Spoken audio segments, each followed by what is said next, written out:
ಸಾಷ್ಟಾಂಗ ನಮಸ್ಕಾರ ಮಾಡುತ್ತಾ ವೇದಿಕೆ ಮೇಲೆ ಆಶೀರ್ವಾದ ಸನ್ಮಾನ್ಯ ಶ್ರೀ ಯುವಕರಂತೆ ಮುಂಚೂಣಿಯಲ್ಲಿ ಮೊದಲೇ ಪ್ರಾರಂಭ ಮಾಡಿದಂಥ ಸನ್ಮಾನ್ಯ ಶ್ರೀ ಬಸವಣ್ಣ ಪಾಟೀಲ್ ಯತ್ನಾಳ್ ಸಾಹೇಬರೇ ಹಾಗೂ ನಮ್ಮ ಹಿಂದಿನ ಮಂತ್ರಿಗಳಂಥ ಅರವಿಂದ್ ಲಿಂಬಾವಳಿ ಅವರೇ, ಮಾಜಿ ಸಂಸದಂಥ ಪ್ರತಾಪ್ ಸಿಂಹ ಅವರೇ ಹಾಗೂ ಕುಮಾರ್ ಬಂಗಾರಪ್ಪನವರೇ ಹಾಗೂ ರಾಯಚೂರು ಮಾಜಿ ಸಂಸದಂಥ ಬಿ ವಿ ನಾಯ್ಕ ಅವರೇ, ಶ್ರೀಮಂತ್ ಪಾಟೀಲ್ ಅವರೇ, ಮಹೇಶ್ ಕುಮಟೂಳ್ ಅವರೇ, ಎನ್ ಆರ್ ಸಂತೋಷ್ ಅವರೇ, ರವಿ ಬಿರಾದರ್ ಅವರೇ, ಇನ್ನೂ ಅನೇಕ ಹಿರಿಯ ಪ್ರಮುಖ ನಾಯಕರೇ ಹಾಗೂ ಭಾರತೀಯ ಜನತಾ ಪಕ್ಷದ ಎಲ್ಲ ಹಿರಿಯ ನಾಯಕರೇ ಹಾಗೂ ಬೆಳಗಾವಿ ಜಿಲ್ಲೆಯಿಂದ ಸುತ್ತಮುತ್ತ ಬಂದಂಥ ಎಲ್ಲ ರೈತ ಬಾಂಧವರೇ, ಅಣ್ಣ ತಮ್ಮಂದರೆ ಹಾಗೂ ಪತ್ರಿಕಾ ಮಿತ್ರರೇ, ಈಗಾಗಲೇ 25ನೇ ತಾರೀಕಿನಿಂದ ಬಿದರನ್ನು ಪ್ರಾರಂಭ ಮಾಡಿ ಮೊದಲೇ ಹಂತದ ಇವತ್ತು 1ನೇ ತಾರೀಕು ಮೊದಲೇ ಹಂತ ಇವತ್ತು ಮುಕ್ತಾಯ ಆಗ್ತದೆ.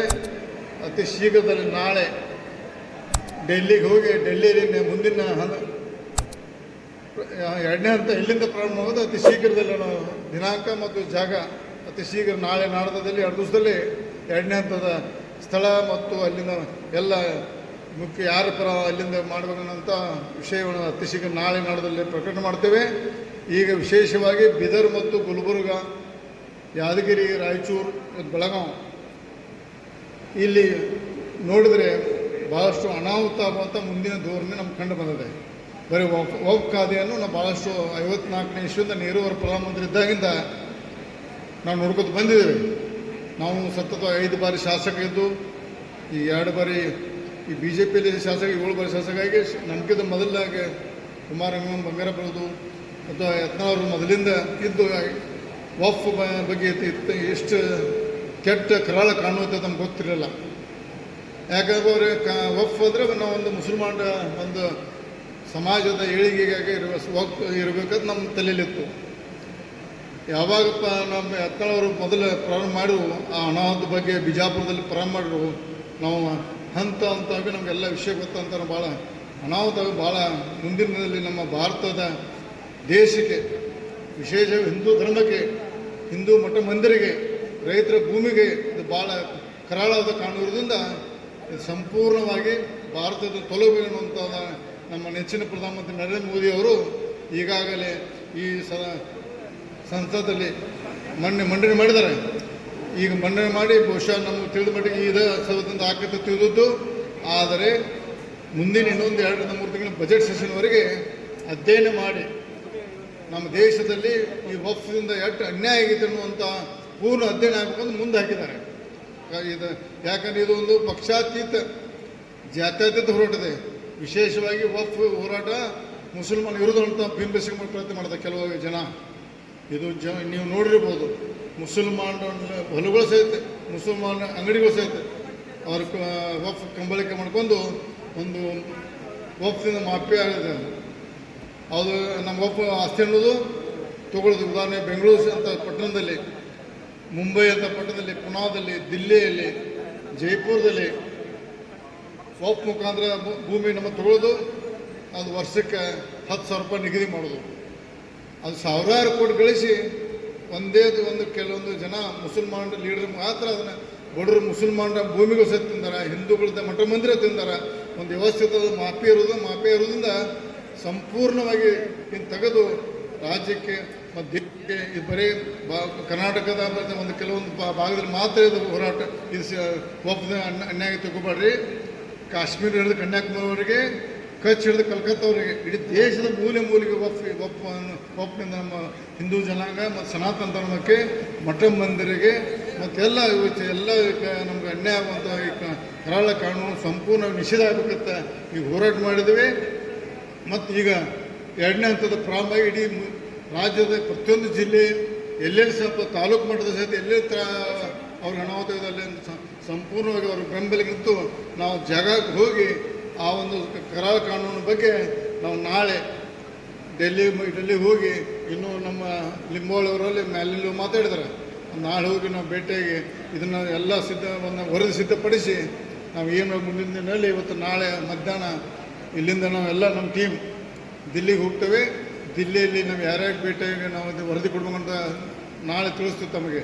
ಯಾಕಂದರೆ ಈ ಕರಾಳ ಕಾನೂನು ರದ್ದಾಗಬೇಕು ಮತ್ತು ಇದು ಪೂರ್ವ ಪ್ರಮಾಣ ರಾಜ್ಯ ಮಟ್ಟದ ವ್ಯಾಪ್ತಿಯಲ್ಲಿ ಇದೊಂದು ಪ್ರವಾಸ ಆದ ನಂತರ ಕೊನೆಗೆ ನಾವು ದಾವಣಗೆರೆಯಲ್ಲಿ ಒಂದು ದೊಡ್ಡ ಒಂದು ಸಮಾವೇಶ ಮಾಡ್ತೀವಿ. ಭಾರತೀಯ ಜನತಾ ಪಾರ್ಟಿ ನೇತೃತ್ವದಲ್ಲಿ ನಾವು ಒಂದು ದೊಡ್ಡ ಸಮಾವೇಶ ಮಾಡ್ತೇವೆ. ಇವತ್ತು ಉದಯವಾಣಿಯಲ್ಲಿ ಬಹುಶಃ ಒಂದು ಆರ್ಟಿಕಲ್ ಬರ್ತಾರೆ, ಉದಯವಾಣಿ ಒಳಗೆ ನಮ್ಮ ಫೋಟೋ ಆಗಿ ಬರ್ತಾರೆ. 5-10 ಲಕ್ಷ 10 ಲಕ್ಷ ಕೊಡಿಸ್ತೀವಿ ನಾವು. 10 ಲಕ್ಷ ಜಾಸ್ತಿ ಕೊಡಿದ್ರೆ ಕಡಿಮೆ ಕೊಡಿಸೋಲ್ಲ. ಒಂದು ಅದನ್ನು ನಾವು ಉಗ್ರ ಹೋರಾಟ ಮಾಡಿ ಇಡೀ ರಾಜ್ಯದ ಜನತೆಗೆ ನಮ್ಮ ಟೀಮ ಇದ್ರ ಬಗ್ಗೆ ಅಧ್ಯಯನ ಮಾಡಲಿಕ್ಕೆ ನಾವು ಮಾಡಿದ್ದೇವೆ. ಮತ್ತು ಸಮಾವೇಶಕ್ಕೆ ಕೊಡುವಂಥ ಒಂದು ಖರ್ಚು ಬೆಳಗಾವಿ ಜಿಲ್ಲೆಯ ಭಾರತೀಯ ಜನತಾ ಕಾರ್ಯಕರ್ತೆಯಿಂದ ನಾವು 1 ಕೋಟಿ ರೂಪಾಯಿ ಅದಕ್ಕೆ ನಾವು ನಿಧಿ 1 ಕೋಟಿ ರೂಪಾಯಿ ನಾವು ನಿಧಿ ಕೊಡ್ತೇವೆ. ನಮ್ಮ ಭಾರತೀಯ ಜನತಾ ಪಾರ್ಟಿ ಬೆಳಗಾವಿ ಜಿಲ್ಲೆ ಕಾರ್ಯಕರ್ತರ ಕೂಡಿಸಿ ಯಾಕಂದ್ರೆ 10 ಕೋಟಿ ರೂಪಾಯಿ ಖರ್ಚಾಗೋದು. ನಾವು ಯಾಕಂದ್ರೆ ನಾವು ಒಬ್ಬನೇ ಮಾಡ್ಬೋದು, ರಮೇಶ್ ಜಾರಕಿಹೊಳಿ, ಬಸವ ಪಾಟೀಲ್ ಹತ್ನಾಳು ಮಾಡ್ಬೋದು, ಜೊಲ್ಲೆ ಅವರು ಮಾಡ್ಬೋದು, ಲಿಂಬಾವಳಿ ಮಾಡ್ಬೋದು, ಇನ್ನು ಅನೇಕರೆಲ್ಲ ತಾಕತ್ತೆ. ಅದು ಸರ್ವಾಧಿಕಾರಿಗಳು ಮತ್ತೊಬ್ಬ ನಾನು ಪೂಜ್ಯ ತಂದೆ ಪೂಜ್ಯ ಮಗ ಹಾಕಣ್ಣ ಮಾಡ್ರೆ ಅದೇನಾದ್ರು ಮಾಡಿಬಿಟ್ರೆ ನಾನೇ ಖರ್ಚು ಮಾಡಿ ನಾನೇ ಸಭೆ ಆಯೋಜನೆ ಮಾಡಿದ್ರೆ ಅದು ನನ್ನ ಪೂಜ್ಯ ತಂದೆ ಪೂಜ್ಯ ಮಗ ಹಾಕ್ಕೊಂತಾನೆ. ಅದಕ್ಕೆ ನಾವು ನಮ್ಮಲ್ಲಿ ಮೊದಲು ನಿರ್ಣಯ ತಗೊಂಡು ಈ ಒಂದು ಹೋರಾಟ ಎಲ್ಲರೂ ಸಾಮೂಹಿಕ ನಾಯಕತ್ವದಲ್ಲಿ ಮಾಡಬೇಕಂತ ಉದಾಹರಣೆ ಇದೆ. ನಮ್ಮ ಬೆಳಗಾವಿ ಜಿಲ್ಲೆ BJP ಕಾರ್ಯಕರ್ತ 1 ಕೋಟಿ ರೂಪಾಯಿ ನಾವು ಈ ಸಮಾವೇಶಕ್ಕೆ ನಾನು ಕೊಡ್ತೀನಿ ಅಂತ ಸಂದರ್ಭ ಹೇಳಕ್ಕೆ ಇಚ್ಛೆಪಡ್ತೀವಿ.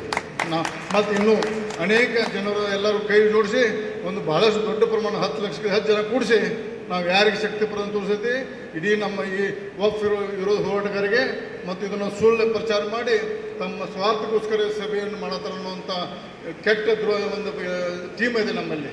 ಅವ್ರ ಹೆಸರನ್ನ ತಗೋದಿಲ್ಲ. ಅವ್ರಿಗೆ ನಾವು ಯಾವುದೇ ಥರದ ಉದ್ದೇಶ ಇಲ್ಲ.